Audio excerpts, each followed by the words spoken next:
नामो संधिवाते सगळं असतं. त्यांना चालताच येत नाही. त्यांना ऐकायला येत नाही. दोघी पण बहिरे आणि मुके आहेत.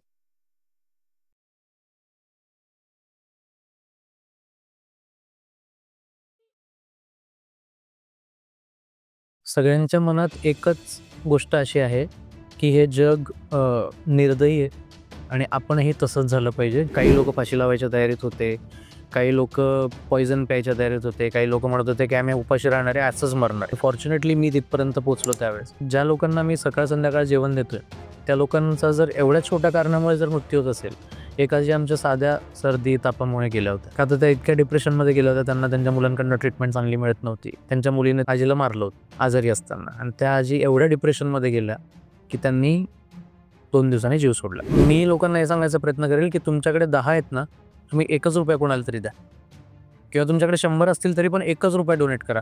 मला खूप माझे मित्र असं म्हणतात की माझीच परिस्थिती नाही, मी काय डोनेट करू. 50,000 पगार असलेला व्यक्ती असं म्हणतो. मी त्याला म्हणतो, अरे जो चहा पिलास ना तू टपरीवर उभं राहून बाहेर, 10 रुपयाचा चहा तर देऊ शकतो ना महिन्यातनं एका व्यक्तीला. तेवढंच कर. बघ युनिवर्स तुला कसं रिपे करायला स्टार्ट कर. तुमच्याकडे आहे त्यातलं ॲटलिस्ट 1 किंवा 2% द्यायचा प्रयत्न करा.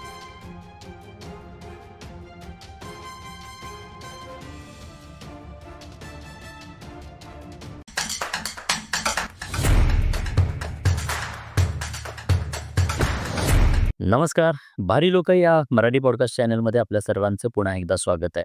आणि भारी व्यक्तिमत्व जे इतरांचं आयुष्य भारी बनवतात आणि म्हणून ती भारी असतात. आणि अशाच काही भारी व्यक्तिमत्वांना या चॅनलवरती आपण बोलवत असतो आणि त्यांच्या माध्यमातून खरं तर ते भारी व्यक्तिमत्व का घडलं हे शिकण्याचा आपण प्रयत्न करत असतो. प्रत्येक माणूस हा जन्मजात भारी असतोच असं मला वाटतं, बट मिळालेली योग्य दिशा, मिळालेलं योग्य ज्ञान त्या माणसाला अजून भारी बनवत असतं. अशी काही लोक असतात जे खरंच झपाटलेले असतात आणि प्रेरित होऊन एखाद्या कार्यासाठी स्वतःला वाहून घेत असतात आणि त्यामुळे त्यांचं आयुष्य भारी बनत असतं. आज देखील असंच एक भारी व्यक्तिमत्व आपल्या भेटीला आलेलं आहे आणि हा विषयही तितकाच गंभीर आणि खूप महत्त्वाचा असा विषय आहे आणि त्या विषयावरती आपण चर्चा करणार आहोत. खरं तर आजचं भारी व्यक्तिमत्व दीपनकर पाटील साहेब आलेले आहेत आणि त्यांचं कार्य जर पाहिलं तर अनाथ वृद्ध लोकांसाठी ते कार्य करतात आणि खूप सुंदर कार्य त्यांच्या माध्यमातून चालू आहे. आजची जर परिस्थिती पाहिली तर ज्यांना अपत्य नाही आहेत अशा व्यक्तींना वृद्धापकाळामध्ये अनेक गोष्टींचा सामना करावा लागतो, अनेक गोष्टींना फेस करावं लागतं. इवन किंबहुना ज्यांना मुलं आहेत अशी सुद्धा काही आपल्याला कुटुंब फॅमिली मेंबर्स बघायला मिळतात जे कुठेतरी आज अनाथासारखं लाईफ जगतायत. सो हा जो काही गंभीर असा एक प्रॉब्लेम आहे, समस्या आहे लोकांमधली, आणि या समस्येला कुठेतरी सॉल्व्ह करण्याच्या हेतूनं या लोकांच्या मदतीला त्यांच्या हाकेला धावून जाणार असं हे व्यक्तिमत्व म्हणजेच दीपनकर पाटील साहेब.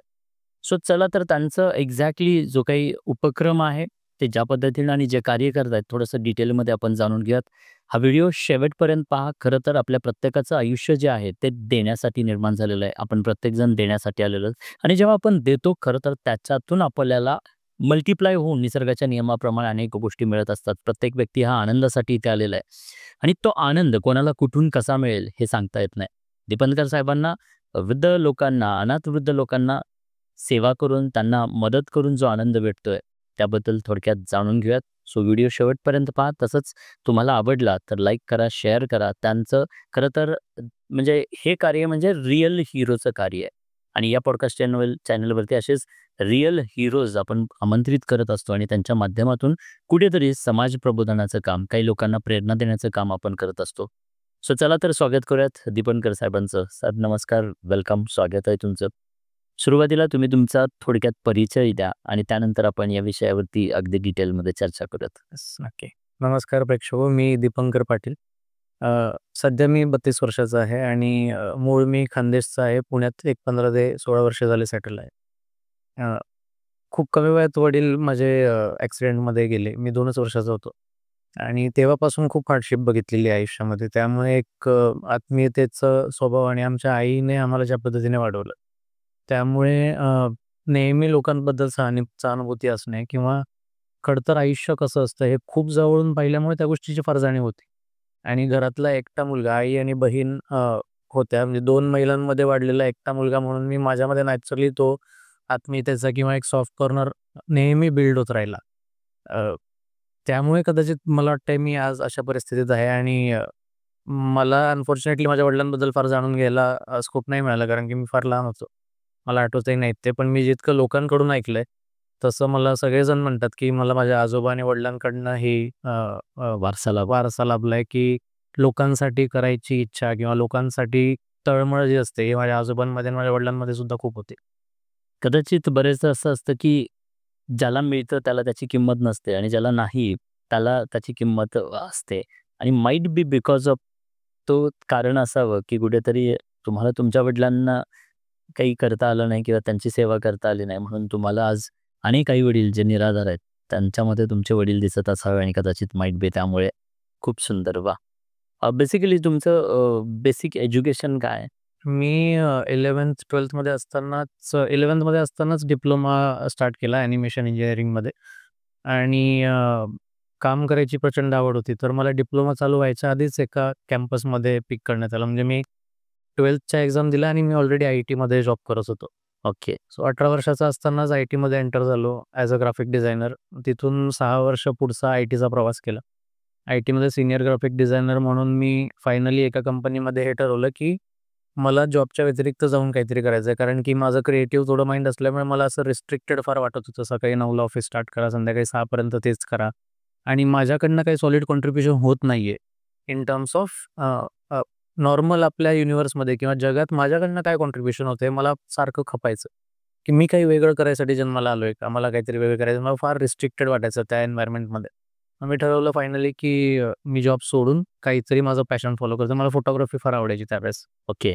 तर मी फोटोग्राफी पर्स्यू करायला स्टार्ट केलं आणि फॉर्च्युनेटली त्या मार्गाने मी जशा लोकांना भेटायला लागलो, जशा लोकांमध्ये राहायला लागलो, त्याने अल्टिमेटली मी आज इथपर्यंत पोहोचलोय. कारण की अशा प्रकारचे क्लायंट्स होत गेले, क्लायंट्सला आणि ची ट्युनिंग बसत गेली. मग अशी लोकं मला काही भेटली, जे सोशली फार ॲक्टिव्ह होते किंवा ज्यांना सोशल वर्क फार आवडायचं. मग त्यांनी माझ्यातला तो स्पार्क शोधून मलाच प्रोत्साहन दिलं, की बाबा तू हे पर्स्यू कर आणि करू शकतो काहीतरी चांगलं म्हणून. That was the push I needed back then आणि त्यामुळे आज आहे बरं. Great, great, great. खूपच सुंदर. पण आता हे जे कार्य सर्वसाधारण वृद्ध लोकांना मदत करावी, हे कधी वाटलं आणि कधीपासून हे कार्य चालू केलं? स्पेसिफिकली वृद्धांसाठी संस्था चालू करायची असं काही डोक्यात नव्हतं फार. 2016-17 मध्ये फक्त कल्पना होती. ॲक्च्युअली मी जेव्हापासून कमवायला लागलो तेव्हापासूनच मला लोकांना मदत करायला फार आवडायचं. म्हणजे इनफॅक्ट मी जॉब करत असताना पण महिन्या 2 महिन्यातनं एकदा मी काय करायचो, सगळ्यांना एक ईमेल टाकायचो, की प्रत्येकाने ₹10 ₹20 कॉन्ट्रिब्यूट करा. ऑफिसमधनं जेवढे पैसे जमा होतील तेवढ्याचा आपण काहीतरी पुलाव किंवा काहीतरी खायची वस्तू बनवू आणि रस्त्यावर वाटू म्हणून असं मला फारच किडे असायची जॉब करत असताना सुद्धा. आणि बऱ्यापैकी लोकांना वैतागही यायचा माझा, की "अरे काय हा दर महिन्याला येतोय त्रास द्यायला" म्हणून. पण मी माझ्या परीने छोट्या-छोट्या पद्धतीने करत असायचो. रस्त्यावर पण मला कोणी दिसलं, की आपसून जाऊन दुकानावर काहीतरी यायचं. कोणी वयस्कर कन्फ्यूज दिसलं, की त्यांना विचारायचं, रोड क्रॉस करायला लागायचं. काही जे माझ्या परीने जमेल तेवढं मी समाजात कॉन्ट्रिब्यूट करत असायचो. पण 2016-17 मध्ये जेव्हा जॉब सोडला तर वेळ फार असायचा. कारण फ्रीलान्सिंगमध्ये कंटिन्यू काम नसतं. बरोबर. तर खूप वेळ असल्यामुळे मग खाली डोकं मग काय करायचं, काय करायचं? तर मग मी ज्या गोष्टी आधी क्वचित करायचो त्या फार फ्रिक्वेंटली करायला. मग स्वतःच मला स्वयंपाकाची आवड होती. स्वतःच पुलाव बनवायचा, पॅक करायचा. शनिवार-रविवार वाटप करायचं रस्त्यावर. असं करत-करत 2-4 व्हॉलंटिअर्स जमा झाले. त्यानंतर मग जेव्हा मी माझ्या क्लायंट्सना आणि जे मेंटर्स झाले होते माझे, त्यांनाही सांगितलं, की "सर असं-असं मला आवडतंय करायला." मग त्यांनीही गाईड केलं मला आणि माझी आधीपासून अशी इच्छा होती, की ज्या गोष्टी मला माझ्या बालपणात मिळाल्या नाहीये, त्या मी कोणाला जर देऊ शकलो, तर कदाचित माझं ते एम्प्टी स्पेस जे आहे माझ्या लाईफमध्ये मला नाही मिळालं, तर ते मी कोणाला दिलं तर भरून निघेल. म्हणून मी एक 52 अनाथ मुलांना एक आउटिंगला नेलं होतं. कारण माझ्या बालपणात आम्हाला कधी आउटिंग, हॉटेलला जाणं, खाणं हे कधी आम्ही एक्सपिरियन्सच केलं नाही. कारण परिस्थिती फार हलाखीची होती. सो त्या दिवशी तो जो कार्यक्रम झाला, मला एवढा आनंद झाला त्यातनं प्रचंड, की मन अख्खं भरून निघालं माझं, की कमावलं मी. माझे जे बालपणाचे वर्ष गेले होते ते आज मी सगळे रिकव्हर केले असं मला वाटलं आणि त्या दिवशी मी ठरवलं, की I want to take this forward. मला यामध्ये जो आनंद मिळतोय तो मी आत्तापर्यंत जे काही केलं त्यात कधीच एक्सपिरियन्स झालेला नाही. आणि फॉर्च्युनेटली लोकही आजूबाजूला असे होते ज्यांनी फार सपोर्ट केला. 2017च्या या ॲक्टिव्हिटीनंतर 18 मध्ये आम्ही बाय द टाईम आम्ही नावसुद्धा फायनलाईज केलेलं होतं. म्हणजे मी ग्राफिक डिझायनर असल्यामुळे मी लोगो वगैरे बनवून पण फार मोकळा झालो होतो. ओके. आणि 19 मध्ये मग आम्ही लीगली रजिस्ट्रेशन सुद्धा केलं संस्थेचं आणि हळू गोष्टी ॲक्टिव्हेट झाल्या.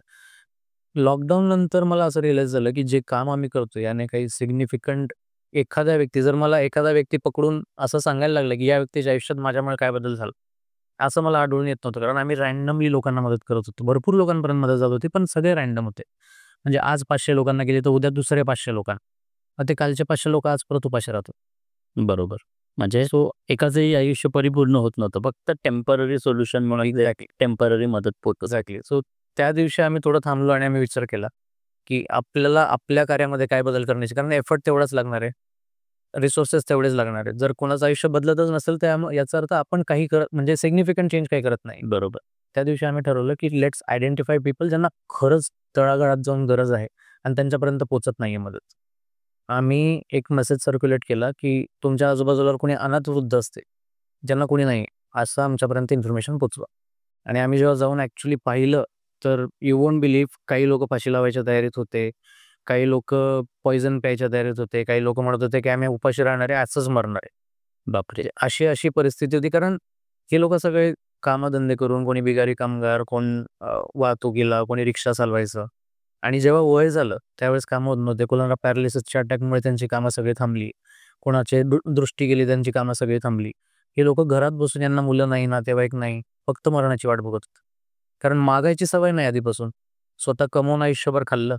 आणि ज्यावेळेस हातपाय गळाले त्यावेळेस असं रिअलाइज झालं की आईला आपल्याकडे ना सेव्हिंग नाहीये आणि ना आपल्याकडे लोक आहेत. त्या दिवशी ते लोक फक्त मरणाची वाट बघत होते आणि फॉर्च्युनेटली मी तिथपर्यंत पोहोचलो त्यावेळेस. आणि त्या दिवशी मी ठरवलं की छोटं जरी झालं तरी मी हेच काम करेल आणि 10 लोकांचा जरी मला जीव वाचवता आला तरी पण मी भरपूर कमवलं आयुष्यात, असं ठरवलं. म्हणजे 2019ला हा निर्णय घेतला असं मी म्हणेन. 19ला नाही, 2021-22 मध्ये. 21-22 याच्यात एक मध्यंतरी जो काही ट्विस्ट होता तो म्हणजे कोविडचं काळ. त्या कोविडच्या काळात काय संघर्ष बिकॉज हे करत असताना त्यावेळेला अशा लोकांचे फारच हाल झालेले आपण पाहिले. हो. सो त्या काळात तुम्ही मदत केलीत का आणि तो काळ कसा होता तुमच्यासाठी? कोविडमध्ये सर, टू बी ऑनेस्ट, एवढी मदत होती रस्त्यावर, म्हणजे गाड्या भरून भरून किराणा जात होता. पण आम्हाला असं एक लक्षात आलं की जिथे खरंच गरज आहे ना तिथपर्यंत मटेरियलच पोहोचत नव्हतं. ग्रोसरीज तिथपर्यंत जातच नव्हत्या. मला खूप लांब लांबच्या गावातनं, म्हणजे आपल्या पुण्यातनं जे डिस्ट्रीब्युशन जात होतं, मला फार बीड, लातूर या साईडने फोन आले की दादा आमच्या गावामध्ये म्हातारे लोक आणि विधवा महिला आहेत, ज्यांच्याकडे जमीन नाहीये, शेती नाहीये. ते लोक रोज कोणाचे तरी इथे मजुरी करून स्वतःचं पोट भरत होते. आता कोविडमुळे बाहेर निघू देत नाही, तर यांच्या घरात किराणा सुद्धा राहिला नाहीये, बरेच जण उपाशी राहतात. असे फोन मला यायला लागले. मग मी पुण्यातल्या पुण्यातच 4 माझ्या कॉन्टॅक्ट्सना कॉन्टॅक्ट करून ग्रोसरीज जमा केल्या आणि स्वतःच्या गाडीत टाकून मी लिटल 30-30, 40-40 किट असे छोट्या छोट्या गावांमध्ये पोहोचवलं जिथे काहीच पोहोचत नव्हतं. ग्रेट.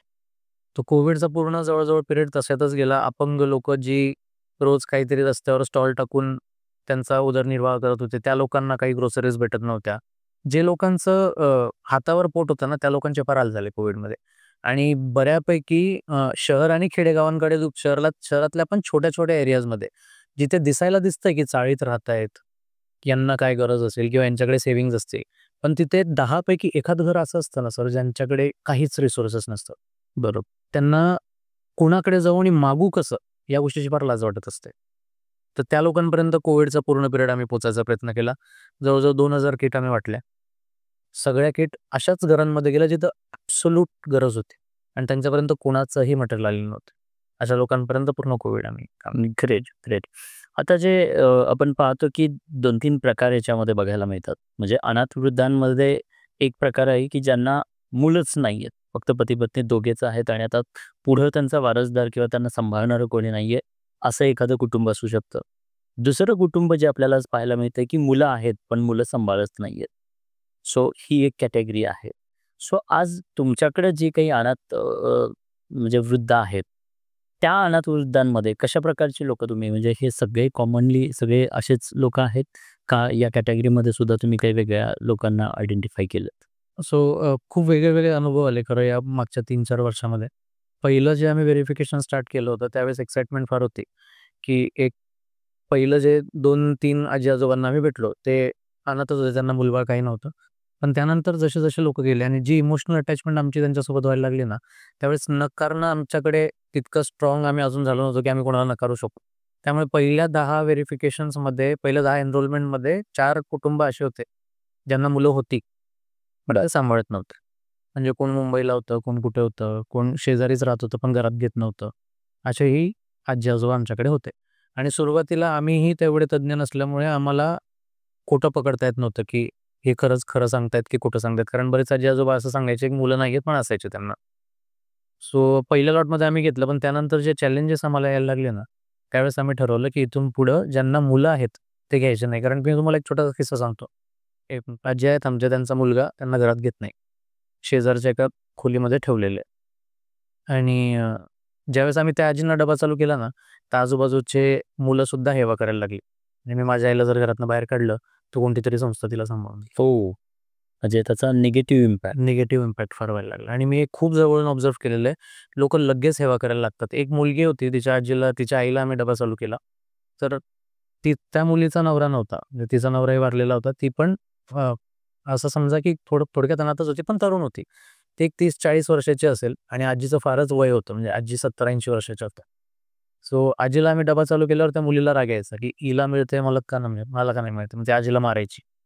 आजीचा डबा आला की ती आजीला मारायची. की तुला मिळतं मला का नाही मिळत? मला नाही, हा खूप मला वाटतं, की तुम्ही जो राईट पॉइंट पकडलात असं मी म्हणेन. कारण समाजामध्ये आपल्याला विकृती पसरवायची नाहीये. कारण बरेचदा अनाथ आश्रमांवरून सुद्धा बरेचदा होतात गोष्टी, की अनाथालयच कशाला पाहिजेत. बरोबर. मुळात म्हणजे पण अनाथ आश्रमांची गरज कोणाला आहे? तर ज्यांना खरंच मुलं नाहीये आणि अशा त्या वृद्ध लोकांना अनाथ आश्रमाची गरज गरज आहे. पण मला वाटतं, की आज समाजामध्ये अनाथ आश्रम म्हटलं, की मुलं आहेत, पण आता म्हातारे झालेत, वयोवृद्ध झालेत आणि मग आता त्यांना अनाथ आश्रमामध्ये सोडून या. खूप चांगला मेसेज मला वाटतं इथून समाजासाठी जातो. जेवढे काही अनाथ आश्रम आहेत, त्या सगळ्यांनी मला वाटतं, की जर त्यांना मुलं असतील, तर त्यांना सांभाळू नये. म्हणजे मुलं असतील, तर ती जबाबदारी मुलांची आहे. कारण मुलं जेव्हा लहान होती, त्यावेळेला यांनी तुम्हाला सांभाळलं. आज जेव्हा ते लहान झालेत, म्हणजे वयोवृद्ध झालेत, म्हणजे इनडायरेक्टली पुन्हा ते लहान मुलासारखंच बिहेव करतायत. तर त्यावेळेला त्या मुलांना सांभाळणं ही त्याची जबाबदारी आहे. पण अनाथ आश्रमांनी जर कशा प्रकारे हे दिला, तर तुम्ही जे म्हटलात तसं समाजामध्ये ही विकृती पसरवायला लागेल, की आपण नाही सांभाळलं तर कोणीतरी सांभाळतंय, कोणीतरी त्यांची जबाबदारी घेतंय. आणि खरंच उत्कृष्ट हा पॉइंट मला तुमचा खूप आवडला. सो आता जे काही असे तुम्ही आयडेंटिफाय करून घेतात, सो त्यांना कशा पद्धतीनं तुम्ही सेवा देताय? आता आपल्याकडे 2 कॅटेगरीमध्ये आपण त्यांना डिस्ट्रिब्यूट करतो. व्हेरिफिकेशनच्या वेळेसच हे फायनलाईज होतं, की त्यांची फिजिकल कंडिशन कशी आहे, त्यांचं सराउंडिंग एन्व्हायर्नमेंट कसं आहे, जिथे राहतात ती सिच्युएशन कशी आहे. तर 2 ग्रुप असे आहेत. एक ग्रुप आहे जे खूपच एल्डर आहेत, खूपच थकलेले आहेत, ज्यांना स्वयंपाक येत नाही, भांडी धुता येत नाही किंवा घरात परिस्थिती अशी नाही आहे, की ते कुक करून खाऊ शकतील. त्यांना आम्ही कुक्ड जेवण देतो 2 वेळचं. त्यांच्याकडे डबा जातो. आणि त्या व्यतिरिक्त त्यांना नाश्ता, चहाला वगैरे जे काही लागत असेल तेही आम्ही चहा पावडर, साखर, त्यांचा गॅस भरून देणं, त्यांच्या घराचं इलेक्ट्रिसिटी बघणं. काही आजी अशा आहेत ज्यांच्याकडे घर नाही आहे, तर त्यांचं भाड्याने त्यांना एक खोली घेऊन एखाद्या खोलीमध्ये ठेवणं तिथल्या तिथे, म्हणजे त्यांना सराउंडिंग पण सेम असेल आणि त्यांना इन्कन्व्हिनियन्स होणार नाही. अशा प्रकारे आम्ही मदत करतो. आणि दुसरा एक कॅटेगरी आहे ज्यामध्ये आजी-आजोबा थोडे फिजिकली केपेबल आहेत, स्वच्छता नीट ठेवतात. त्यांचं घर सफिशियंटली मोठं आहे स्वयंपाक करण्यासाठी किंवा इतर गोष्टी मॅनेज करण्यासाठी त्यांना आम्ही ग्रोसरीज देतो महिन्याच्या. ओके. आता हे जे काही असे अनाथ वयोवृद्ध आहेत, यांच्यामध्ये असेही काही लोकं असतील, की ज्यांचं म्हणजे जेव्हा ते कमवत होते, त्यावेळेला त्यांचा इन्कम खूप छान होता. त्यांचं स्वतःचं घर आहे, सगळ्या काही गोष्टी आहेत. असेही काही कपल्स असतील? आमच्याकडे मोस्टली स्लम एरियाजमधलेच सगळे आजी-आजोबा आहेत. ओके. त्यांची घरं सगळ्यात मोठं घर म्हणजे 10x15, 12x15 असं सगळ्यात मोठं घर तेवढंच असतं, त्यापेक्षा मोठं नाही. एक एक आमच्या आजी आहेत, त्या 4x6च्या खोलीमध्ये राहतात.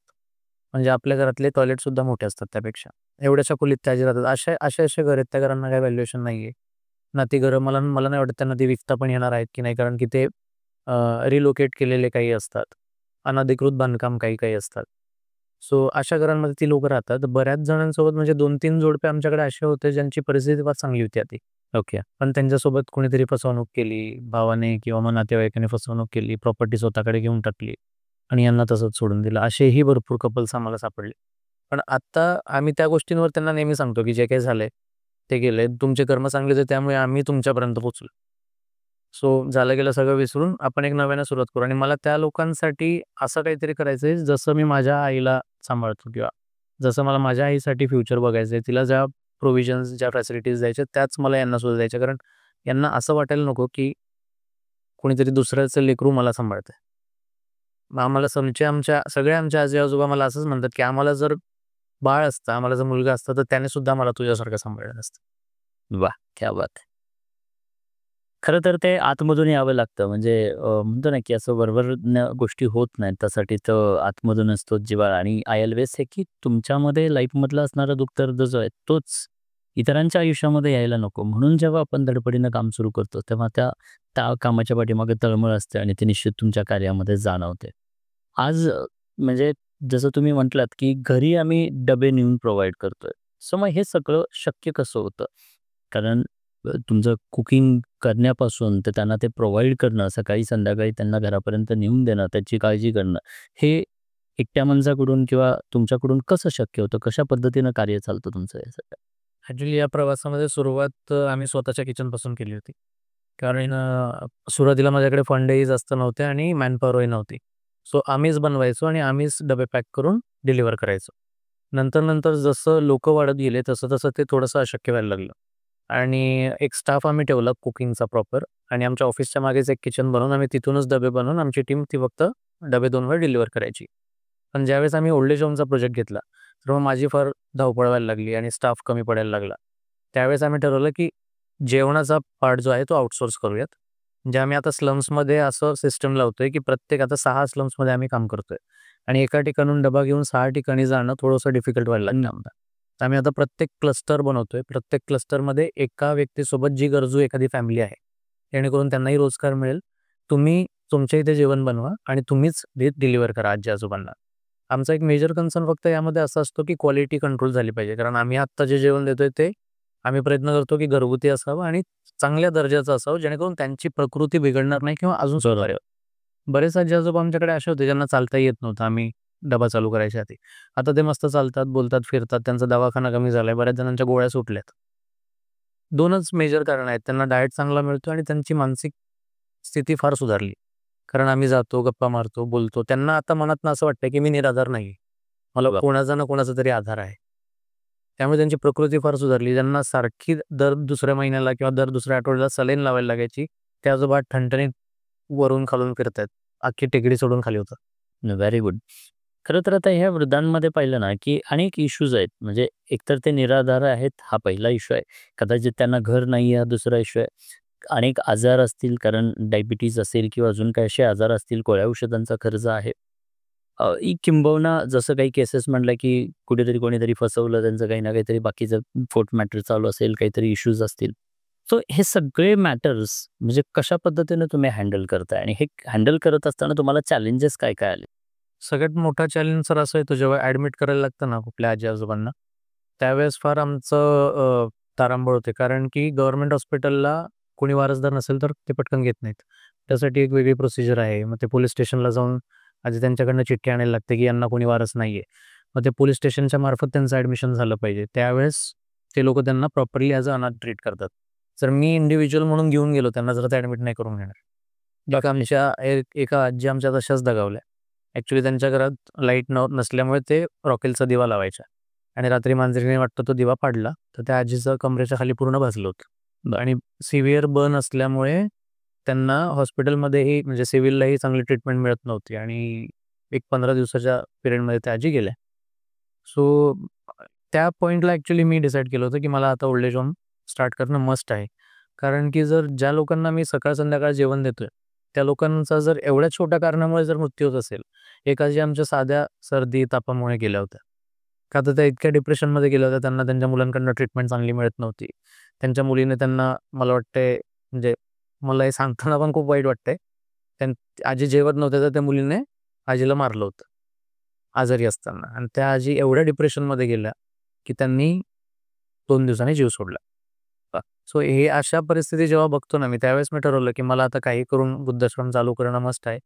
आणि मी तेव्हापासून म्हणजे गेले 2 वर्ष मी सारखा प्रयत्न करतोय, की मी काही ना काही करून ॲटलीस्ट 10 लोकांचा जरी सेटअप लावू शकलो, तरी पण जे एकदम क्रिटिकल सिच्युएशनमध्ये आहेत, आता त्यांना तिथे जर शिफ्ट करता आलं, तर कदाचित ते शेवटचे त्यांचे काही वर्ष थोडंसं रिस्पेक्टफुली आणि आनंदाने जगू शकते. आता जसं तुम्ही स्वतःहून अनाथ वृद्धांसाठी जसं कार्य करताय, गव्हर्नमेंटचं यासाठी काय सपोर्ट आहे? टू बी ऑनेस्ट आम्ही तो एरिया कधी एक्सप्लोर नाही केला फार. कारण गव्हर्नमेंटच्या स्कीम्स हे ऑलरेडी एस्टॅब्लिश्ड जे ओल्ड एज होम्स आहेत जुने, त्यांना ग्रांट्स मिळतात आणि आता गव्हर्नमेंट पेन्शनच्या माध्यमातून वृद्धांना मदत करते. ओके. There are 2 pensions. एक निराधार पेन्शन आहे आणि एक श्रावणबाळ म्हणून पेन्शन आहे. निराधार पेन्शन म्हणजे एज कॅटेगरीमध्ये आहे की या एज नंतर तुम्हाला पेन्शन मिळायला लागणार आणि या अर्निंग ब्रॅकेटमध्ये जर तुम्ही असाल तर तुम्हाला 1000 रुपये पेन्शन मिळेल. आणि दुसरी एक श्रावणबाळ म्हणून ज्यांना मुलबाळ नाही आहे, काही नाही, पूर्णपणे अनाथ आहेत, अशा लोकांना 1500 रुपये महिना पेन्शन मिळते. पण ते थोडंसं काय म्हणतात त्याला डिपेंडेबल नाही आहे, कारण आता गेले 6 महिने पेन्शन मिळालेलं नाही. तर 1500 रुपये पण जर 6-6 महिने मिळणार नसतील तर मग त्यांचं मग आता लाडक्या बहिणीला देत असताना निश्चितच ह्या सगळ्यांचा बोजा कदाचित हे करत असताना हा योजना खूप सुंदर आहे. गव्हर्नमेंट काही योजना राबवतं हे ऐकून खूप आनंद होतोय. कारण खरंच कोणीतरी म्हणजे या लोकांचा कदाचित ते जेव्हा तरुण असतील त्यांनी लाखो रुपयांचा टॅक्सही कदाचित भरला असेल, गव्हर्नमेंटला मदत केली असेल. आज जेव्हा ते निराधार आहेत, आज जेव्हा ते थकलेले आहेत, अशा वेळेला सुद्धा मला वाटतं की तुमच्यासारखा संस्था किंवा इंडिव्हिज्युअल एक व्यक्तिमत्व म्हणून काम करतायतच, बट त्याचबरोबर गव्हर्नमेंटनं सुद्धा या गोष्टींकडे प्रायोरिटी द्यायला हवी असं मला वाटतं. सो तुम्ही ही सुरुवात केलीत त्यावेळेला आर्थिकदृष्ट्या असेल किंवा ह्या सगळे डबे पोहोचवणे असेल, ह्या सगळ्यांची जबाबदारी घेत असताना तेव्हा चॅलेंजेस काय आले आणि इव्हन आत्ताही तुम्ही कोणते चॅलेंजेस फेस करता? कुठली संस्था चालवताना सगळ्यात मोठा चॅलेंज हा असतो की तुम्हाला फंड्स कसे मॅनेज करायचे. मी सुरुवात केली होती तेव्हा मला आठवतंय आजही माझ्याकडे 2 महिने पुरेल एवढाही फंड नव्हता. मी खूप मोठी रिस्क घेतली होती टिफिन सेवा चालू करून. कारण की एखाद्या व्यक्तीला जर तुम्ही हे प्रॉमिस करताय की आता तुम्हाला उद्यापासून मी डबा देणार आहे, जेवण देणार आहे आणून, तर ते तुम्ही थांबवू नाही शकत. असा प्रॉब्लेम असू शकतो. सो त्यावेळेस मी ठरवलं होतं की मी 5च जणांचा डबा चालू करेल. कारण माझ्याकडे जेवढे फंड्स आहेत त्या हिशोबानेच मी करतो. पण ज्यावेळेस मी लोकांना भेटायला चालू केलं त्यावेळेस मला थांबताच आलं नाही. मी पहिल्याच आमच्या लॉटमध्ये 9 डबे फायनल केले आणि देवाच्या कृपेने कदाचित ते घडणं होतं माझ्या हातून. आम्ही डबे चालू केले आणि फंड आपोआप यायला लागले. तर जसे-जसे फंड येत राहिले मग तसं-तसं आम्ही लोकं वाढवत गेलो. आता आम्ही 100 पेक्षा जास्त आजी-आजोबांना अडॉप्ट करून त्यांची पूर्ण खर्च भागवलेत. त्यातले 20 ते 25 आजी-आजोबा आमच्यासोबत नाही आहेत. पण नंबर तसा वाढत गेला आणि या व्यतिरिक्त सुद्धा आम्ही 5000 लोकांना ॲडिशनल किट्स दिल्या. म्हणजे चॅलेंज जो फंड्सचा सुरुवातीला मला आला होता, तो मधल्या पिरियडमध्ये थोडासा कमी झाला आणि आता परत कुठल्याही संस्थेचा एक पीक ग्राफ असतो. बरोबर. म्हणजे सुरुवातीला तुम्ही खालून सुरू करता, मग जसं लोकांना माहीत पडतं तसं लोकं तुम्हाला कॉन्ट्रिब्यूट करतात आणि परत मग एक डाऊनफॉल येतो. कारण की जे लोकं तुमच्या आजूबाजूचे असतात, ज्यांनी तुमचं काम पाहिलेलं असतं, त्यांनी ऑलरेडी कॉन्ट्रिब्यूट करून झालेलं असतं. सो आता आम्ही परत सेकंडली तोच चॅलेंज फेस करतोय, कारण आता आजी-आजोबा भरपूर वाढलेत.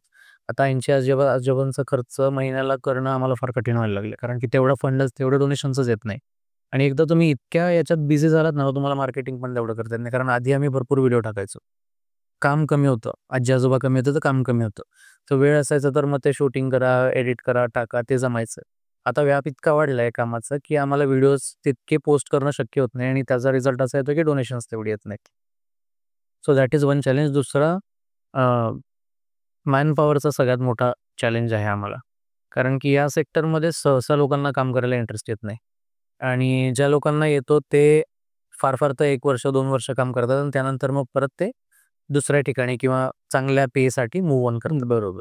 सो हे 2 चॅलेंजेस मला वाटते आत्ता आहेत, उद्याही कदाचित असतील, आय डोंट नो.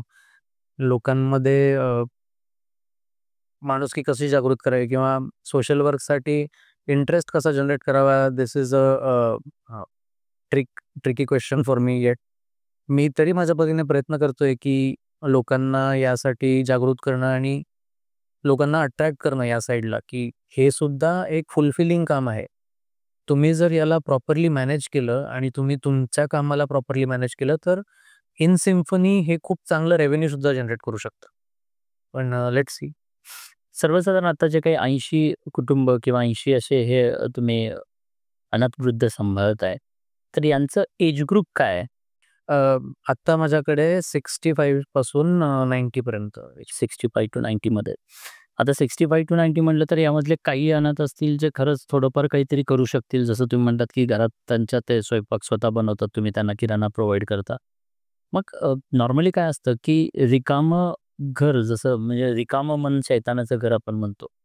या लोकांना खायला घरी मिळतंय. सगळं काही म्हणजे आता फॅसिलिटीज तुम्ही प्रोव्हाइड करताय त्यामुळे सगळं काही पोटापाण्याचा प्रश्न सुटलेला आहे.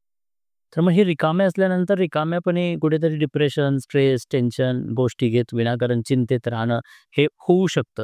म्हणजे सायकॉलॉजिकल डिसऑर्डर्स याच्या बरोबर येऊ शकतात. तर हे येऊ नये म्हणून या लोकांना कुठे एंगेज करून म्हणजे त्यांच्या हाताला काही काम देणं आणि त्या माध्यमातून काही रोजगार निर्मिती म्हणजे जेणेकरून आता रोजगार निर्मिती हा सेकंडरी पॉइंट आहे, बट ॲटलीस्ट त्यांना बिझी ठेवून. बिझी ठेवणं या पद्धतीचं काही ॲक्टिव्हिटीज तुम्ही करताय का?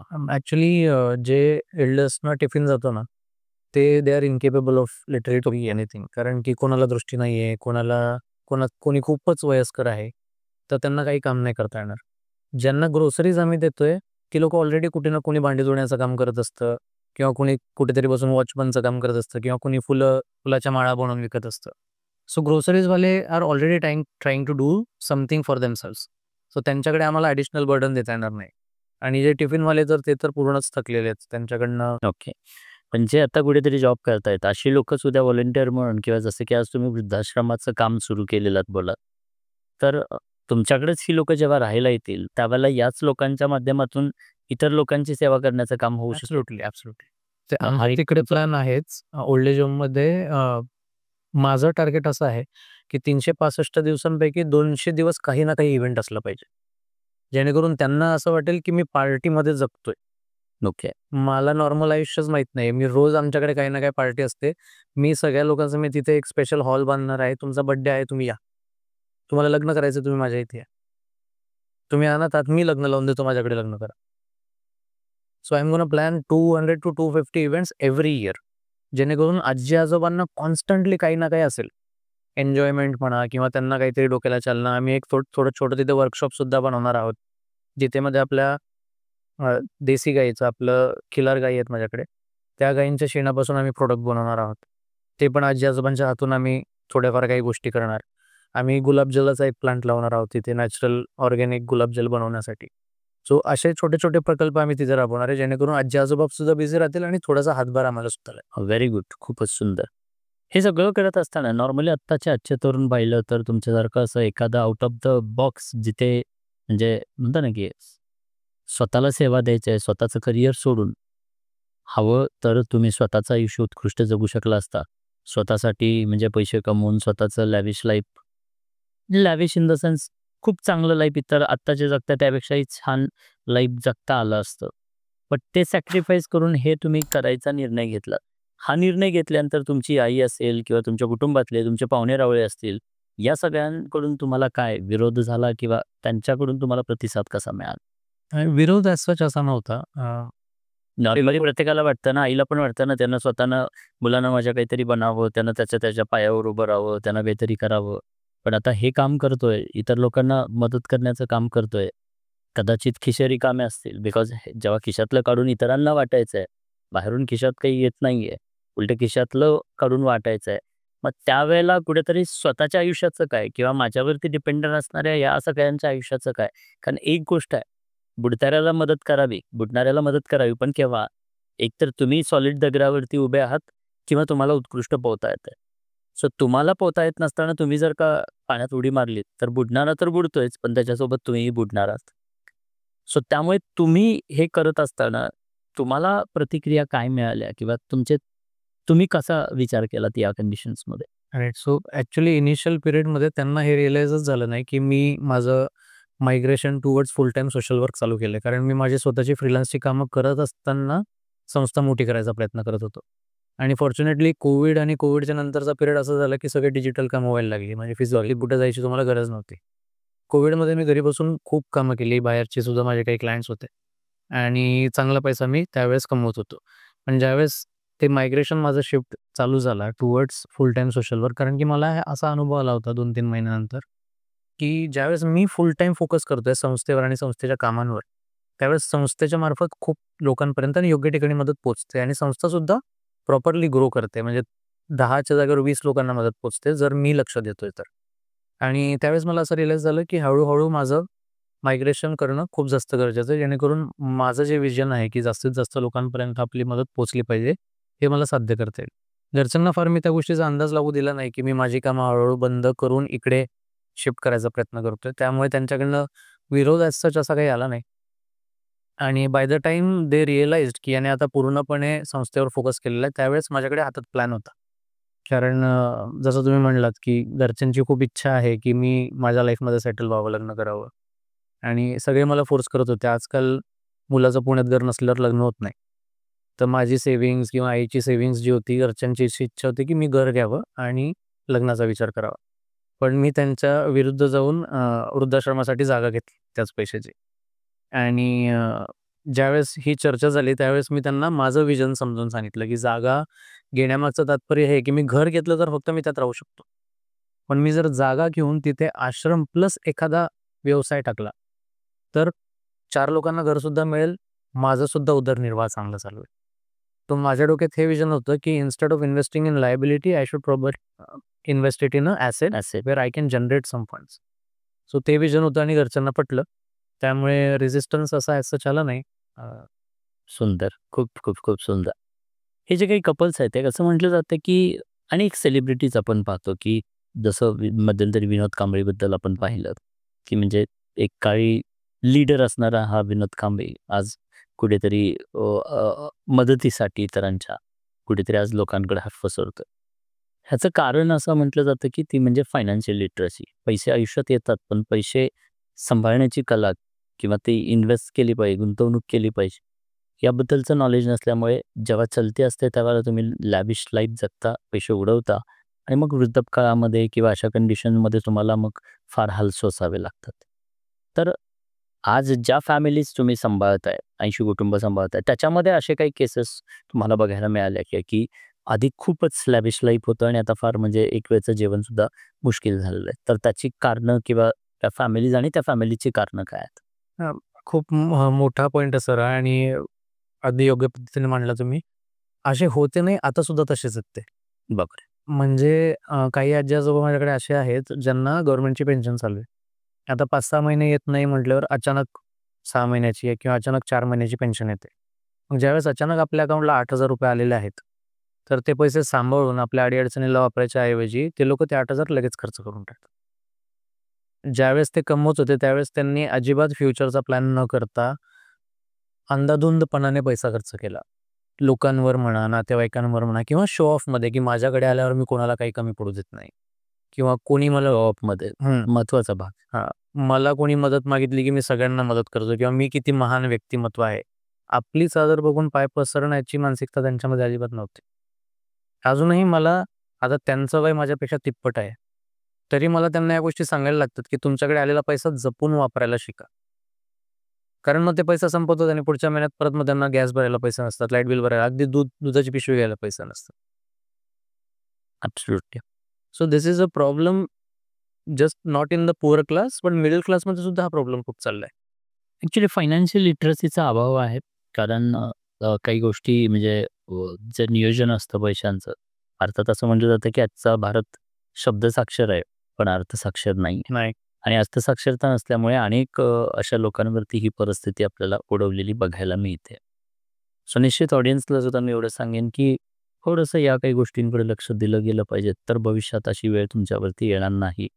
या इंटरव्ह्यूमधून मला वाटतं, की अनेक जे काही इंटरव्ह्यू पाहतायत त्यांनाही काही संदेश मिळत असेल, मेसेजेस मिळत असतील.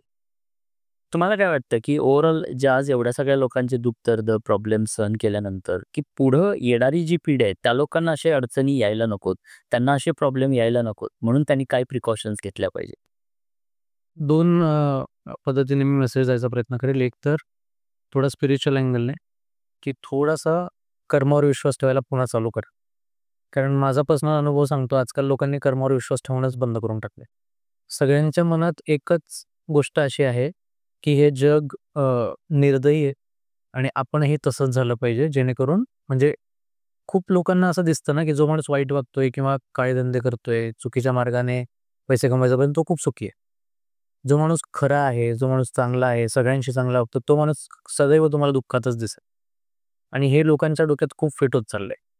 आणि मला माहीत नाही ते त्यामागचं कारण कदाचित हे असू शकतं, की आपण ते बघून ते अट्रॅक्ट करतो, त्यामुळे आपण दुःखी होतो. बरोबर. सो मी लोकांना हे सांगायचा प्रयत्न करेल, की तुमच्याकडे 10 आहेत ना, तुम्ही ₹1 कोणाला तरी द्या. किंवा तुमच्याकडे 100 असतील तरी पण ₹1 डोनेट करा. मला खूप माझे मित्र असं म्हणतात, की माझीच परिस्थिती नाही, मी काय डोनेट करू. 50,000 पगार असलेला व्यक्ती असं म्हणतो. मी त्याला म्हणतो, "अरे जो चहा पिलास ना तू टपरीवर उभं राहून बाहेर, ₹10 चा चहा तर देऊ शकतो ना महिन्यातनं एका व्यक्तीला. तेवढंच कर. बघ युनिव्हर्स तुला कसं रिपे करायला स्टार्ट करतं.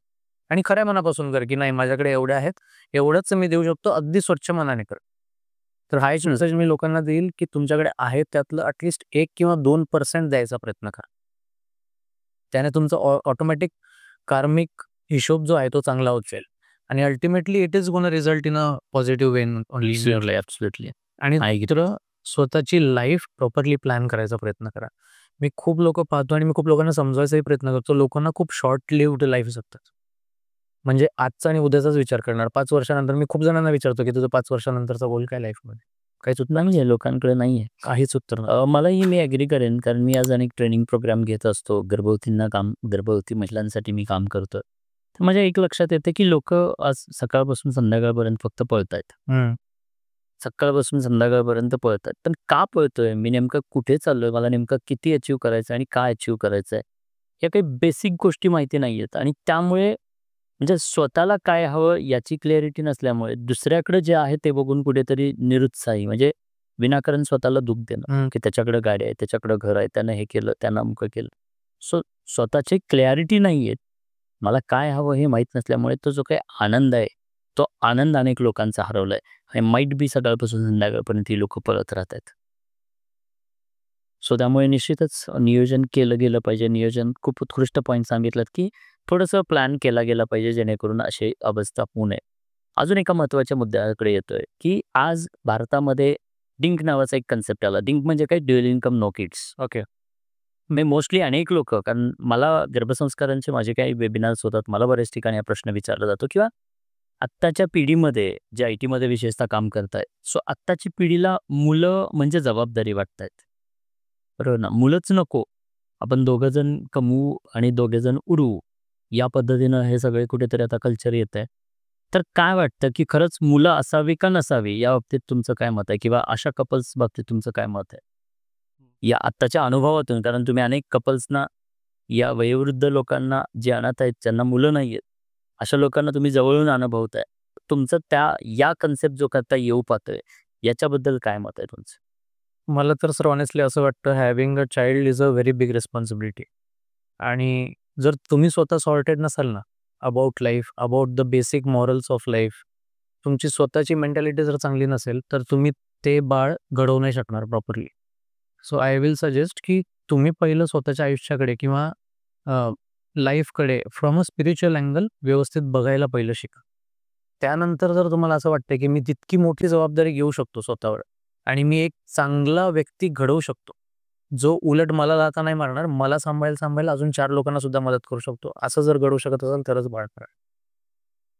हाऊस आहे किंवा आम्ही इनफ कमवतो. मी खूप जणांना बघितलंय सर, जे म्हणतात की now we are financially capable to have a child. Financial capability is not at all rich. Secondary किंवा टर्सरी तो त्याची इमोशनली तुम्ही केपेबल आहात का एक बाळ सांभाळायला किंवा एक बाळ रेज करायला? इट इज नॉट जस्ट हा ॲग्री. बॉल ऑफ मड नाही येतो की त्याला तुम्ही कसंही केलं आणि चुकलं की त्याला परत मोल्ड करून नवीन बनवलं नाही होणार. तुम्ही त्या मुलाला लहानपणापासून जे संस्कार देणार आहात, तुम्ही जो उत्तम एक उपक्रम राबवताय गर्भसंस्कारामध्ये, इथून सुरुवात होते. खरंच इथून राईट होते. From the moment you conceive, तिथून त्या बाळाला काय घडवण मिळायची हे सुरू होतं. आणि त्यावरच ते बाळ मोठं होऊन काय होणार आहे, आई वडिलांसाठी एक ग्रेट एक्झाम्पल होणार आहे की मुलं कशी नको असायला याचं एक्झाम्पल होणार आहे, हे ठरतं. ॲब्सोल्यूट. त्यामुळे तुम्ही पहिलं मेंटली केपेबल व्हा. पैसा ही अशी गोष्ट आहे जी आज आहे, उद्या नाहीये, परवा परत असणार आहे. इट इज अ काय म्हणतात त्याला, कन्सिस्टंट ॲसेट. ती तुम्ही कितीही प्रमाणात कमवू शकता. या आय ऑल्वेज से की money is just a medium of transaction. Exactly. एक ट्रान्झॅक्शनचं माध्यम आहे. पैशानं आनंद विकत घेता येतो, टेम्पररी आनंद विकत घेता येतो. पण जो ऑलरेडी स्वतःच्या कर्तृत्वामधून आनंद घेतोय, लाईक यू, तुम्हाला तुमच्या म्हणजे अनाथ वृद्ध लोकांना सेवा देऊन आनंद मिळतो. So it's a source of happiness. तुमच्या आयुष्यात तुम्हाला हॅपीनेस देणारा हा एक सोर्स आहे. आणि फायनली अल्टिमेटली माणसाला आयुष्यात काय हवंय? आनंदच हवाय ना. आनंद वृद्ध लोकांची सेवा करून मिळत असेल तर ॲब्सोल्युटली त्यात रॉंग काही नाहीये. पण फक्त पैशांसाठी, पैशानं आनंद विकत घेता येतो म्हणून जर का पैशांसाठी म्हणून जर का नोकरी करायला लागला असतात, पैसे कमवायला लागला असतात, तर या पैशातनं तुम्ही काय केलं असतं, तुम्हाला ऑलरेडी जो आनंद मिळतोय तो आनंद तुम्ही विकणार होतात. ज्या कामातनं तुम्हाला आनंद मिळतोय ते काम सोडून म्हणजे ते विकून तुम्ही पैसे कमवण्यासाठी काम करणार होता आणि त्या पैशातनं काय खरेदी करणार होता, तर पुन्हा आनंदच खरेदी करणार होतात, घर खरेदी करणार होतात. So ultimately source of happiness तुम्हाला माहिती असलं पाहिजे आणि सोर्स ऑफ हॅपीनेस जर माहिती असेल तर डेफिनेटली माणूस आनंदी असतो. त्याला काही गाडीची गरज नसते. एका धोत्र्याच्या पंचावरती सुद्धा आनंदी असणारा योगी आपल्याला पाहायला मिळतो. तो जगातला सर्वात आनंदी आहे, म्हणजे त्याच्या चेहऱ्यावरती स्मितहास्य आहे. तो एन्जॉय करतोय आयुष्य आणि तुमच्याकडं सगळं काही असताना सुद्धा तुमचा सोर्स ऑफ हॅपीनेस तुमच्याकडे नसेल तर तुम्ही दुःखी आहात. एक्झॅक्टली. लोकांच्या डेफिनेशन्स फार चुकीच्या आहेत sir. What is the definition of a good life? हे खूप कन्फ्युजिंग आहे लोकांचं. कन्फ्युजिंग आहे. ॲक्च्युली स्वतःकडं न पाहता इतरांच्याकडं पाहून आपण जज करतो की ही इज लकी और ही इज हॅपी. तो हॅपी आहे नाही यू डोंट नो. पण आपण फक्त बाह्य गोष्टींवरनं जज करतो आणि डिसाईड करतो की ही इज हॅपी आणि मला असं हॅपी बनायचं. सो माईट बी लोकांनी जज करणं पण कमी केलं पाहिजे. स्वतःच्या रिक्वायरमेंट्सवर फोकस करा. मला काय खुश करतं, as I said, short lived राहू नका. खूप लांबचा विचार करा. 5 वर्षानंतर मी स्वतःला कुठं पाहतो, 10 वर्षानंतर मी माझी फॅमिली कुठे असली पाहिजे, मला कसं आयुष्य जगायचं आहे 5 ते 10 वर्षानंतर, यावर बसून व्यवस्थित प्लॅनिंग आणि विचार करा. ॲब्सोल्यूट. त्यावेळेसच तुम्ही आत्ता पण जगू शकाल व्यवस्थित आणि तुमचं फ्युचरही सेफ होईल. लोक फार आज दिखाव्याच्या जगात राहतात की त्याने ही गाडी घेतली आणि तो असा फिरतोय किंवा हा व्यक्ती इथे फिरायला गेलाय म्हणजे कायच भारी लाईफस्टाईल आहे. नाही, तिथे जाऊन त्यांची भांडणं होत असतील. You don't know behind the camera काय होतं हे आपल्याला काय माहिती. खरंच माहीत. So instead of looking at others and defining हॅपीनेसची डेफिनेशन, तुम्हाला स्वतःला काय हवं आहे. एखाद्या व्यक्तीला बँकॉकला जाऊन जेवढा आनंद भेटत नाही तेवढा खडकवासल्याला जाऊन भेटतो. ॲब्सोल्यूट. ॲब्सोल्यूट. कारण तो इमिजिएट बघतोय ना की आज मी काय जगू शकतो किंवा माझं स्वप्न इथपर्यंत आहे, याच्यानंतर मी कदाचित सिंहगडावर जाईल, त्याच्यानंतर कदाचित तामिनी घाटात जाईल. सो असं जर तुम्ही इमिजिएट आयुष्य पाहिलं, इमिजिएटली तुम्हाला काय हॅपी करू शकतं त्यावर फोकस करा आणि तुमचं फ्युचर गोल्स डिसाईड करून ठेवा, जेणेकरून तुमचे आजचे डिसिजन्स तुमच्या फ्युचरसाठी कॉन्ट्रीब्यूट करतील. आंबा खायचा असेल तर आंब्याकडे बघून आंबा मिळणार नाही, झाड लावायला लागणार. ॲब्सोल्युटली. आज लावलं तर ते 5 वर्षानंतर फळ देणार आहे. नुसतं आंबा बघत बसलो, फोटो बघत बसलो, दुसरा आंबा खातोय ते बघत बसलो, आंबा भेटणार नाही. ॲब्सोल्युटली. अगदी बरोबर आहे. सो पुन्हा आपल्या या ॲक्टिव्हिटीजकडे वळूयात आपण. सो आता जो काही वृद्धाश्रमाचा तुम्ही उपक्रम करताय की, तर यासाठी तुम्हाला समाजामधून किंवा या कार्यासाठी तुम्हाला मदत मिळते का? लोकांकडून मदत मिळत असते का? टू बी ऑनेस्ट, आत्ता गेलं वर्ष झालं आमचा जेवढा खर्च आहे तेवढाही आम्हाला रिकवर होत नाही. पण त्यामुळेच मी ओल्ड एज होम प्रोजेक्टवर थोडा जास्त फोकस करतोय, कारण तिथे मला थोड्या रेव्हेन्यू जनरेशन ॲक्टिव्हिटीज पण करायच्या आहेत. आणि माझं स्वप्न लाँग टर्मसाठी असंच आहे की मला डोनेशनवर डिपेंडन्सी ठेवायचीच नाही. माझी संस्था ही सेल्फ सफिशियंट असली पाहिजे. मी 100 लोकांची जबाबदारी जर घेतोय आणि मला बाहेरून मदत मागावी लागते, याचा अर्थ I am again depending on hundreds and thousands of people की त्यांनी कॉन्ट्रीब्यूट करावं, त्यावेळेस हे 100 लोक जगणार. मला ते काढून सेल्फ सफिशियंट सिस्टम बनवायची, जी पुण्यामध्ये समजा हा प्रोजेक्ट माझा सक्सेसफुल झाला, मी पुढचा प्रोजेक्ट नाशिकमध्ये करणार, पुढचा मुंबईमध्ये करणार. असं महाराष्ट्रात प्रत्येक शहरात मी असे सेल्फ सफिशियंट प्रोजेक्ट जर लॉन्च केले तर मला नाही वाटत कुठलाच अनाथ व्यक्ती उपाशीच आहे. अगदी सुंदर. खूप चांगलं. शहरामध्ये आपण असे सेटअप लावू शकलो जिथे एक सेल्फ सफिशियंट सिस्टम, इकोसिस्टम तयार आहे त्यातल्या त्यातच, आणि त्याचं चालतंय. मग मला जायची गरज पडत नाही किंवा मला बघायची, लक्ष घालायची गरज पडत नाही. तर खूप जणांना निवारा आणि जेवण भेटू शकतं. नक्कीच. नाही, हा खूप चांगला प्लॅन आहे आणि खूप चांगला विचार तुम्ही केलेलात. बिकॉज आज जसं ही लोकं कोणावरती डिपेंड आहेत आणि जो ज्याच्यावरती डिपेंड आहेत तोही कोणावरती जर डिपेंड असेल तर एक दिवस यांना त्याची झळ भेटेल. त्याच्यापेक्षा सेल्फ डिपेंडंट बनवलं तर त्याचा खूप चांगला फायदा होऊ शकेल. आज जेव्हा तुम्ही डोनेशन्स कलेक्ट करताय किंवा मागताय, तर आज बरेचदा समजा मला डोनेट करायचं आहे तर पहिल्यांदा डाऊट येतो की बाबा या व्यक्तीला मी डोनेट करतोय, खरंच त्याचं तेवढं कार्य जेन्युइन आहे का? का मिळालेले पैसे हा स्वतःच्या खिशात घालतोय? कारण हा डाऊट असल्यामुळे अनेक जणांची मदत करण्याची इच्छा असताना सुद्धा मदत केली जात नाही. कारण अशा अनेक फ्रॉड कंपन्या, फ्रॉड NGOज की जिथे फक्त स्वतःचा फायदा बघून मला तिथून चांगलं लॅविश लाईफ जगता येईल म्हणून अनेक NGO तयार झालेले आपल्याला बघायला मिळत आहे. सो याबद्दल तुम्ही काय बोलाल? मी नेहमी मला जर रॅन्डम डोनरचा किंवा एखाद्या व्यक्तीचा फोन आला विचारपूस करायसाठी, मी नेहमी त्यांना एकच गोष्ट सजेस्ट करतो, फोनवर बोलायपेक्षा प्लीज इथे या. ज्या आजी-आजोबांना आम्ही मदत करतोय ना, त्यांच्या घरापर्यंत या, त्यांची परिस्थिती बघा आणि त्यानंतरच डिसाईड करा तुम्हाला डोनेट करायचं आहे की नाही. मी Instagramवर काय रील टाकतोय त्यावर विश्वास ठेवू नका. मी तुम्हाला आत्ता फोनवर काय सांगतोय त्यावर विश्वास ठेवू नका. मी सगळ्यांना नेहमी इन्व्हाईट करत असतो.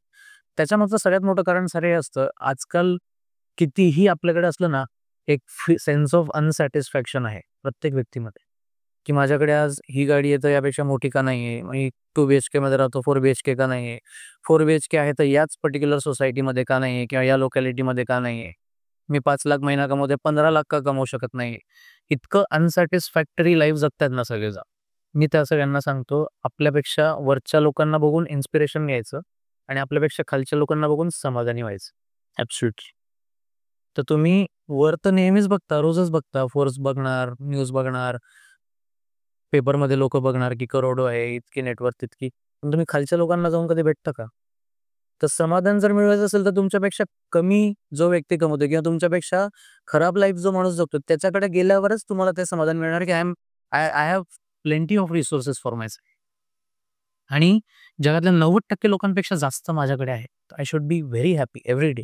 रोज सकाळी उठल्यावर मी देवाला थँक्यू म्हटलं पाहिजे ना, की घराने केले पाहिजे की मला हेच दिलं नाही आणि तेच दिलं नाही. ॲब्सोल्युटली. खूप छान. त्यामुळे मी लोकांना मुळात इन्व्हाइट करतो की प्लीज एकदा या, बघा.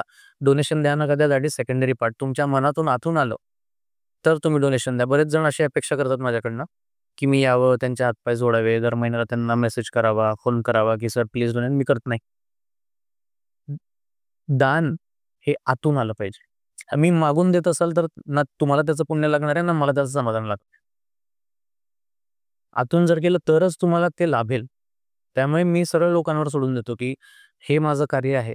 तुम्ही आहेत, जर तुम्हाला विश्वास नसेल तर please come see what we are doing. If we are giving it to right people or not. सगळ्यात महत्त्वाचं ते असतं. डोनेट करायला सगळे करतील. पण ज्याला गरज नाहीये त्याला जर मी देत बसलो तर ते काम जेन्युइन झालं का? नाही. आम्ही सर एवढं स्ट्रिक्ट क्रायटेरियावर काम करतो ना, जो व्यक्ती माझ्यापुढे हात जोडत असेल ना, पण मला जर दिसतंय की याच्या घरात सगळे, तर मी अजिबात घेत नाही. आम्ही एनरोलच करत नाही. मी 200 व्हेरिफिकेशन्स पेंडिंगवर ठेवलेले आहेत. जे 100 आम्ही एनरोल केलेत, ते 100 एनरोल करायसाठी आम्ही 300 लोकांना भेटलो होतो. ग्रेट. एक तर आमचं प्री रजिस्ट्रेशन लेव्हलला एक व्हेरिफिकेशन होतं. म्हणजे फॉर्म माझ्यापर्यंत यायच्या आधी एक व्हेरिफिकेशन होतं, की खरंच गरजू आहे का तुम्ही आयडेंटिफाय करा.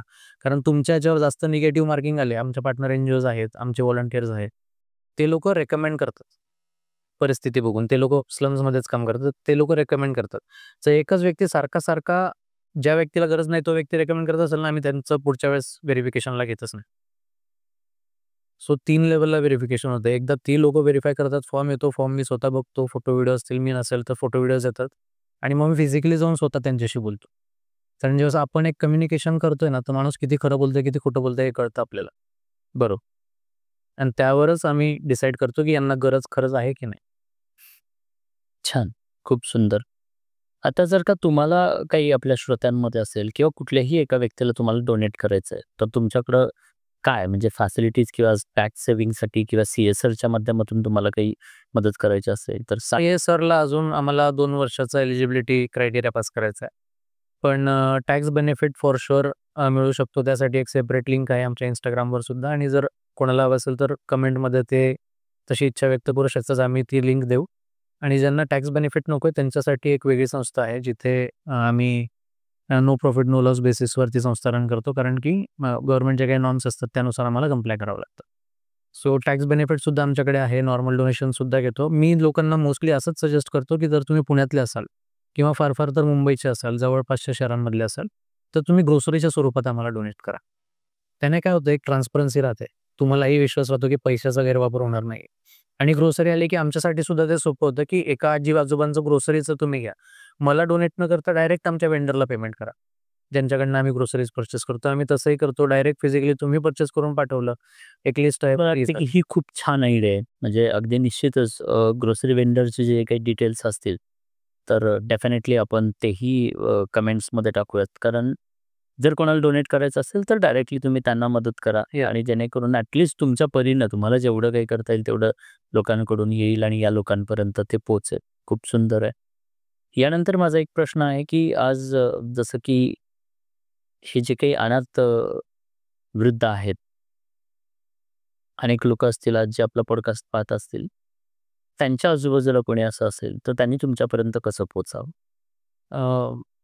जर एनरोलमेंटसाठी कोणी आजी-आजोबा तुम्हाला दिसत असतील, तर जर ते कात्रज ते स्वारगेटच्या प्रभागात आहे, जिथे आत्ता आम्ही करंटली काम करतोय, तर आमची एक लिंक आहे. फक्त आम्हाला Instagram किंवा WhatsAppला मेसेज करा. त्यावर आम्ही ती लिंक पाठवतो आणि त्यांच्या बेसिक डिटेल्स अलॉंग विथ तुमच्या कॉन्टॅक्ट डिटेल्स भरा. जेणेकरून जेव्हा पण आम्ही पुढचं व्हेरिफिकेशन लॉन्च करू, त्यावेळेस आम्ही त्यांना येऊन भेटून ते व्हेरिफाय करू शकतो.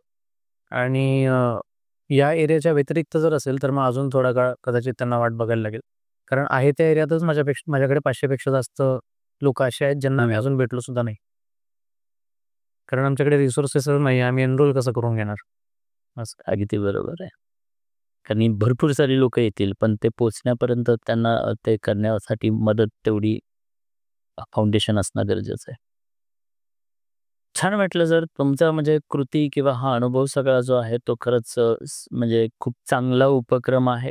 समाजाचा प्रत्येक व्यक्ती देणं लागतो आणि आपल्या ज्या उणिवा आहेत त्या कुठेतरी भरून काढण्यासाठी प्रत्येक व्यक्तीने असं काम केलं पाहिजे, मला असं वाटतं.